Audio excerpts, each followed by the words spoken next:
শব্দ আমি ইমেজটা ভাবে পাই না।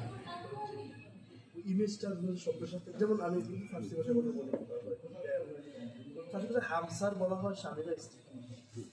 হামসার মানে হচ্ছে একই মাথা,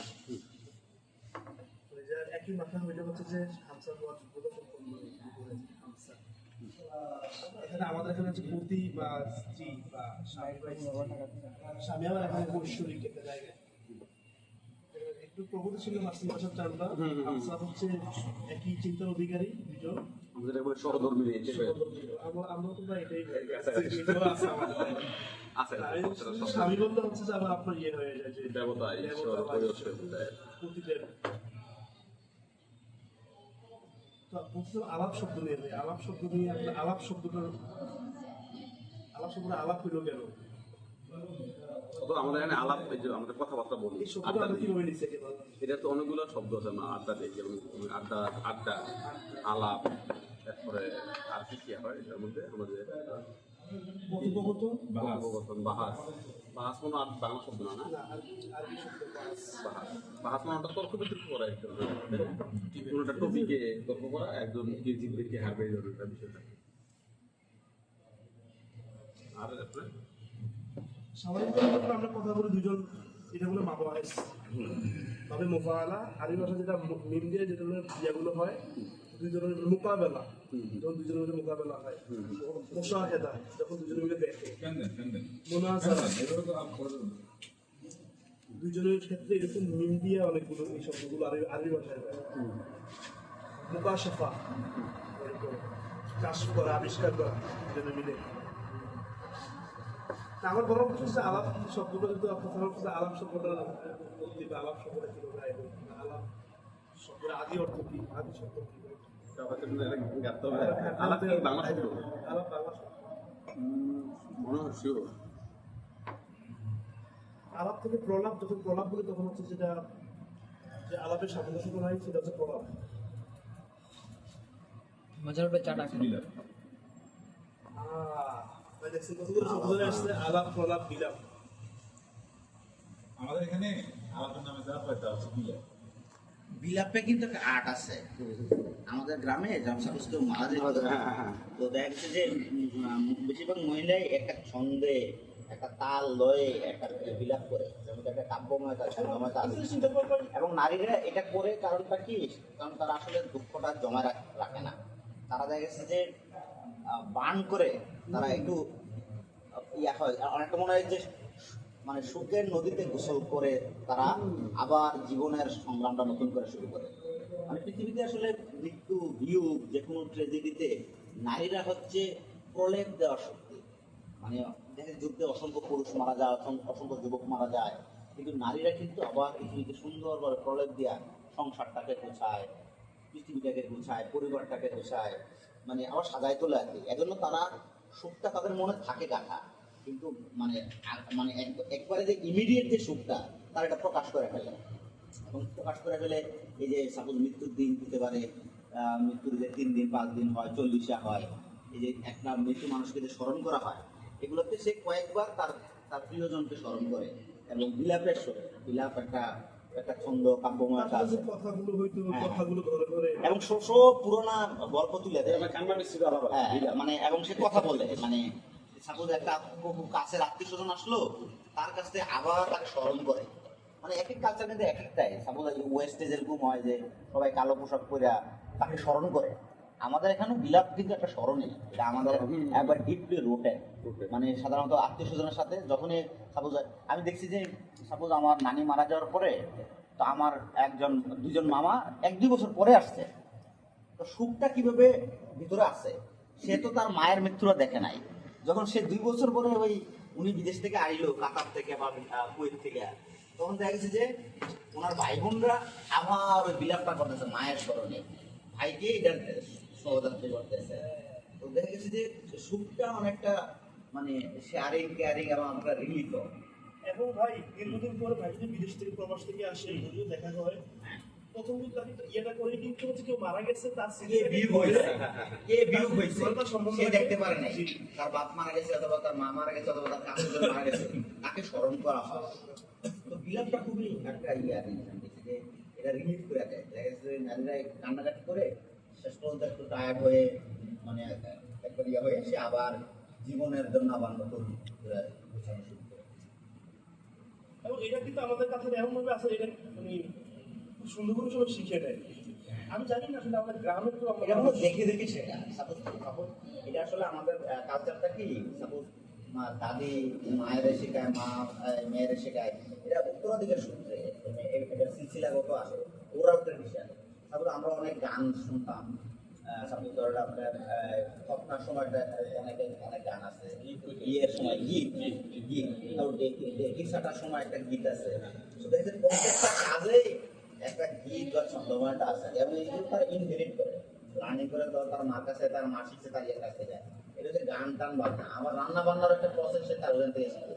ওই রান্নার যে আমরা বিলাপটা, ওইটাও সে দেখতে দেখতে এমনি বিলাপটা করে সেও এটা করে। ইরানি একটা ট্রেডিশন আছে, হয়তো মারা গেলে মর্সিয়া মসজিদ একটা ট্রেডিশন, এটা একটা গ্রুপ আছে, তাদেরকে ধার করে নিয়ে আসা হয়, তাদেরকে টাকা দিয়ে নিয়ে আসা হয়।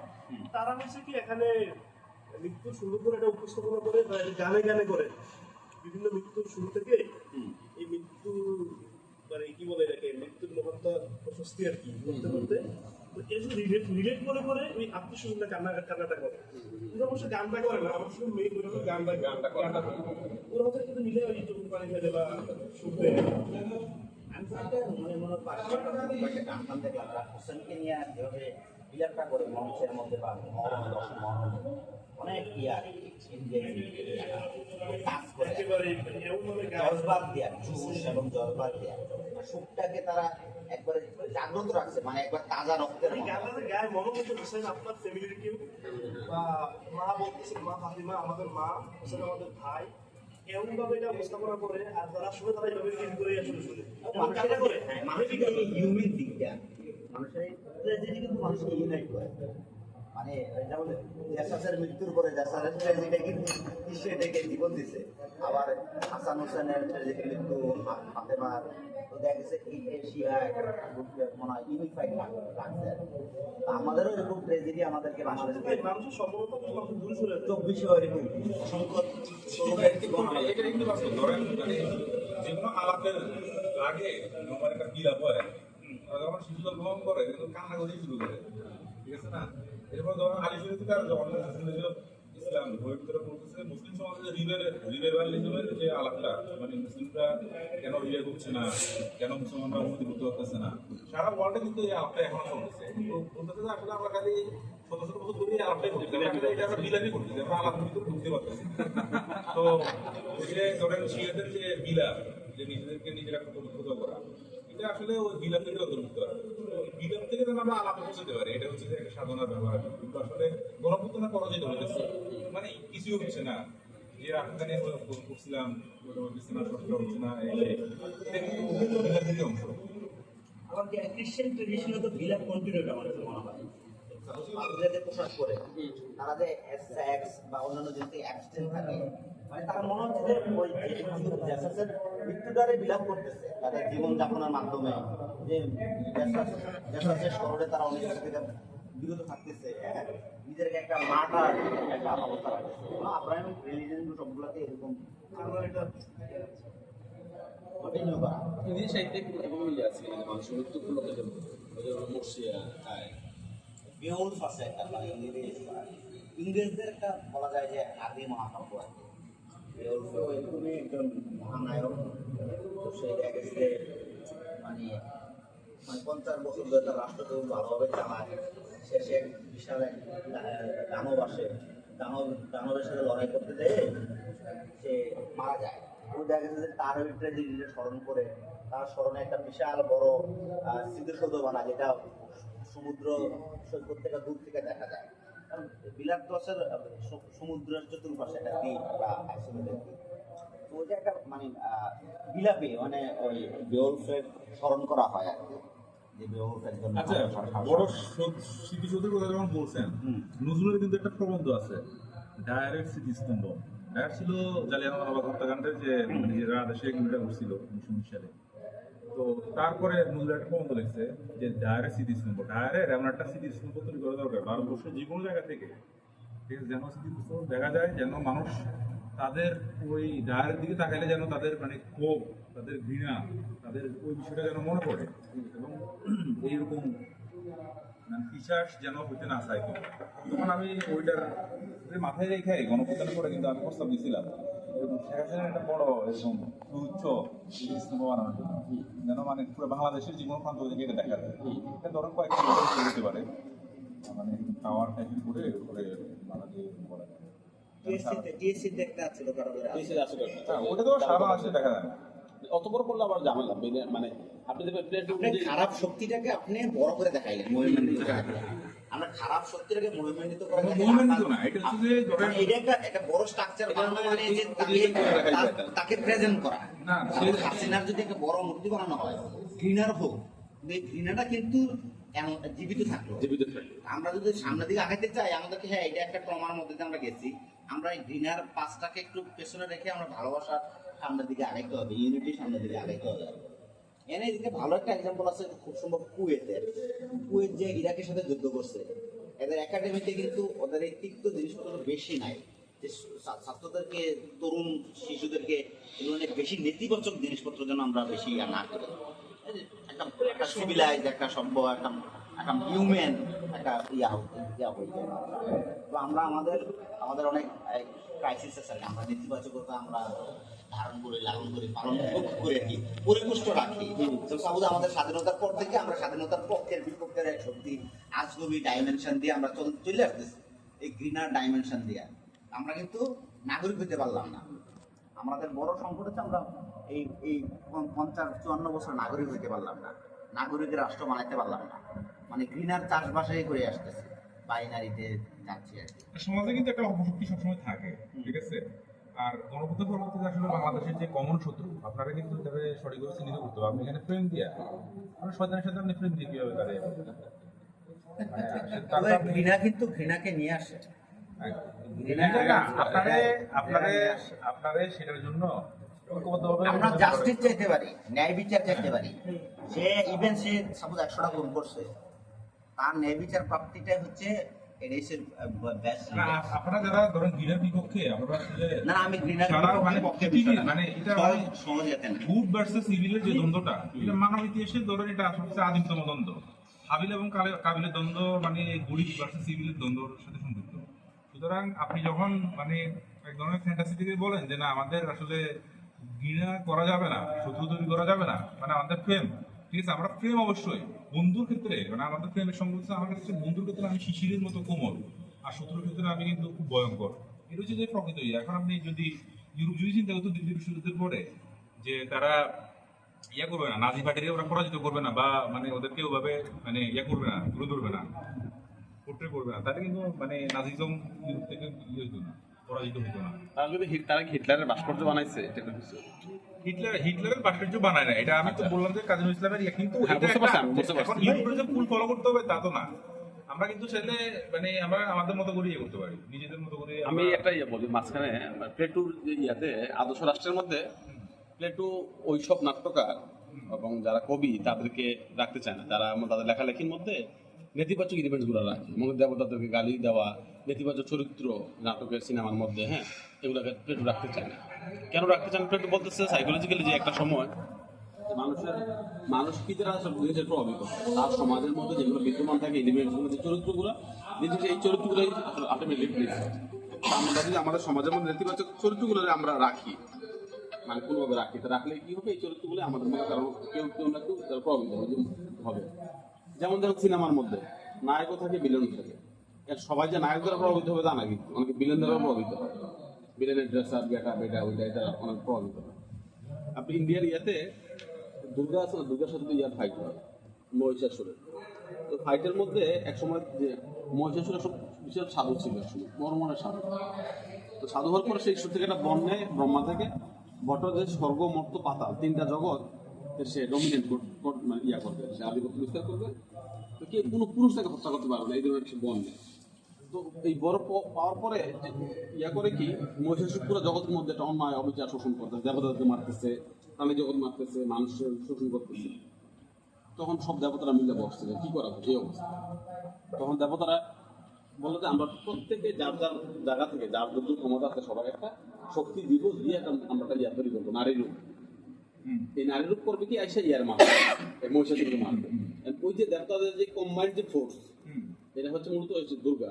আমি একটা স্ট্যাটাসের ভিতরে লিখছি এই দুর্গা এসে ইয়ারে হত্যা করে, মহিষাসুর হত্যা করে। মজার কাহিনীটা হচ্ছে যেই গেমটা পরে মহিষাসুর খেলছে দুর্গার সাথে, যখন হত্যা করার পরে মহিষাসুর বলতেছে দুর্গা তুমি তো আমার হত্যা করে ফেলছো, আমার উপরে বিজয়ী হয়েছো, তো তোমার কাছে আমার একটা অনুরোধ মৃত্যু অবস্থায়, তো এটা হচ্ছে যে তুমি এই কি বলে আমার তুমি ইয়া করো, তোমার পায়ের নিচে আমার স্থান দাও। কথা বুঝতে পারছেন যে তোমার তো একসময় মানুষ মন্দিরে রেখে পূজা করবে, তো তুমি আর শুধু তোমার পায়ের নিচে স্থান দাও। এখন দেখেন পায়ের নিচে স্থান কেন চাইছে আসলে সে, তো সে জানে মানুষ দুর্গারে পূজা করতে করতে একসময় ক্লান্ত হয়ে যাবে, ক্লান্ত হইতে হইতে অটোমেটিক দুর্গা দ্বারা প্রভাবিত হবে, মহিষাসুর দ্বারা প্রভাবিত হবে। আপনি ঠিক এখন দেখেন সিনারিটা, আমাদের সমাজে যে দুর্গার উপাসনা করা হয়, কিন্তু আলটিমেটলি মানুষ কিন্তু প্রভাবিত হয় মহিষাসুর দ্বারা। এবং মহিষাসুর যে বড় একটা রূপ সে তৈরি করে, তো এই ইয়াগুলা আলটিমেটলি ইয়া হয় আমাদের মধ্যে, মানে প্রভাবিত হয়। তো মূল কথা হচ্ছে যে নেতিবাচক চরিত্রগুলো আমরা যত বেশি সমাজে রাখি ইন্টেনশনালি, এটাতে আমাদের মধ্যে প্রভাব ফেলে আসে। আসলে আপনার সমাজের ভিতরে আমরা রাখি না, ঠিক আছে, কিন্তু আমাদের নিজেদের ভিতরে তো একটা মানে কুৎসাকেরা আছে। কিন্তু আমরা যদি এটাকে আমরা অনেক এভিল জিনিস কিন্তু জায়গা রাখি। আমরা তো ঘরের বাথরুম গুলো তো জায়গা রাখি। তো দেখা যাচ্ছে এরকম অনেক এভিল কি অত খাইলে করতে পারে জায়গা রাখি। একটা এক্সাম্পল দিয়ে আমি আমার পয়েন্টটা শেষ করবো। আবুল কাসেম ফজলুল করিম ভালো বলেছে প্রাচুর্যের তিক্ততা। মানে স্বাধীনতার পরবর্তী সময় এক দশকটাকে খুব ভালোভাবে ব্যাখ্যা করছে। বিচিত্রা সহ বিভিন্ন যে চটকদার সাপ্তাহিক ম্যাগাজিনগুলো আসছে ব্যাপক জনপ্রিয়, এইগুলো ফাইট করছে নেতিবাচকতা। যে মিডিয়ার একটা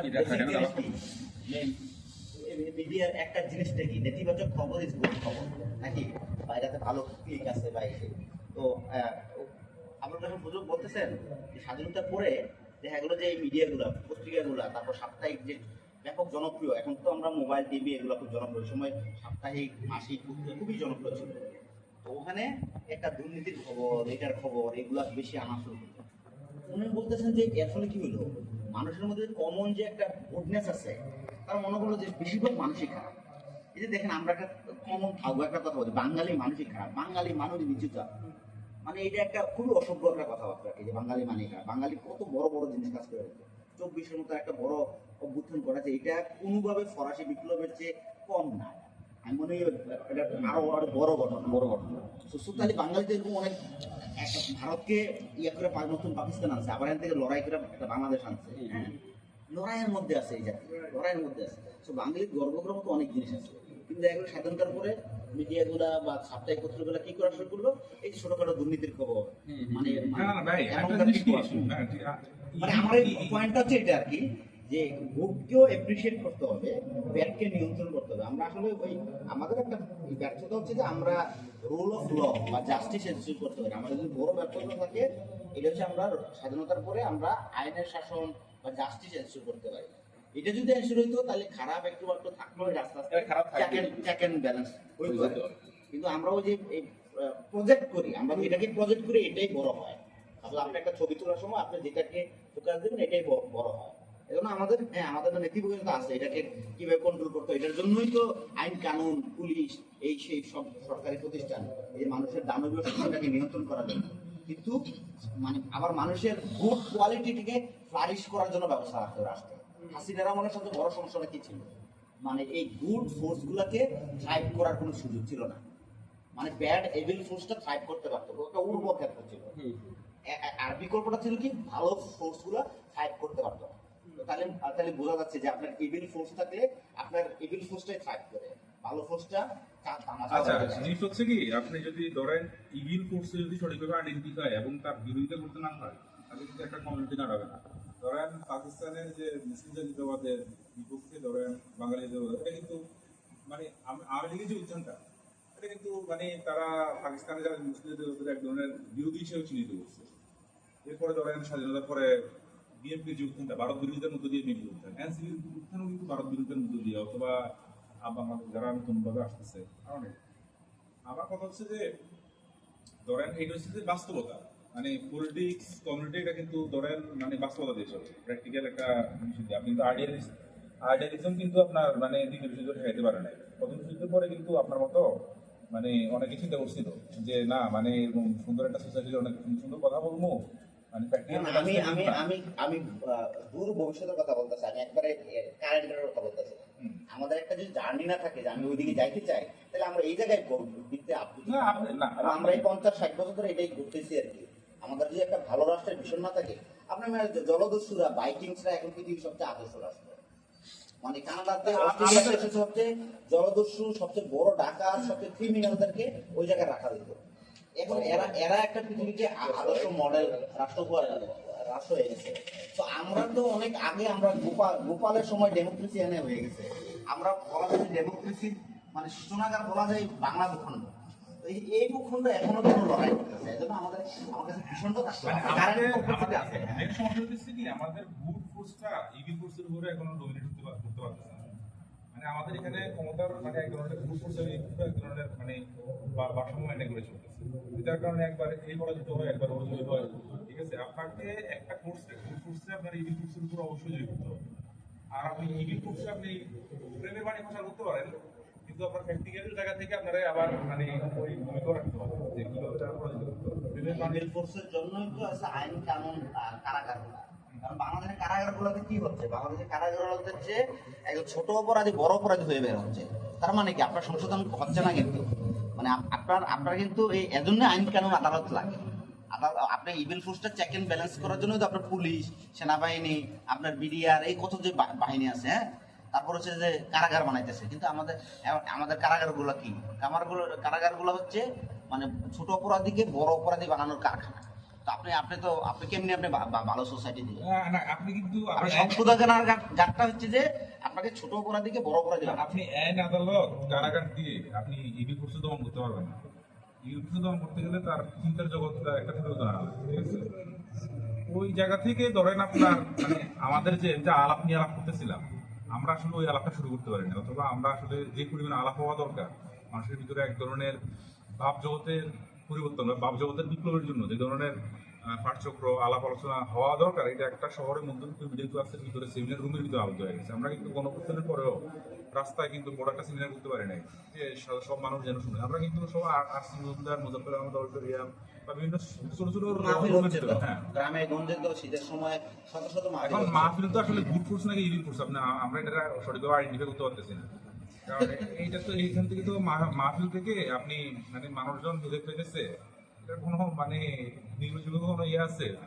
তার মানে কি তাহলে এগুলা কোনো কাজে লাগে না?